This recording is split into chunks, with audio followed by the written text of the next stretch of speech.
Having completed this section, you should now have a better understanding of how to perform an activity analysis with an eye towards gaining a cost-based advantage. We discussed the following steps of an activity analysis.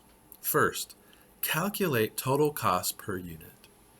Start an activity analysis by determining all of the costs associated with producing 1 unit of output. Second, determine key activities contributing to costs. Once we know the total cost associated with a single unit of production, we need to look within that cost at the various activities that the firm must carry out to produce that single unit. Third, determine cost drivers.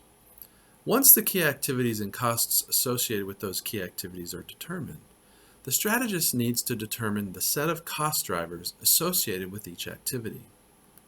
The cost drivers are those factors that make the costs associated with each activity rise and fall.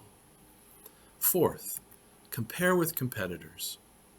Once the strategist understands the cost drivers associated with each of the key activities that contribute to the overall cost of the product, they should compare their cost position to that of their competitors.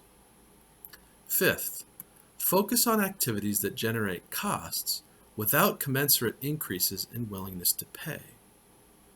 Now that the strategist better understands how their firm's cost drivers relate to that of their competitors, it's time to look specifically at each of the firm's key activities.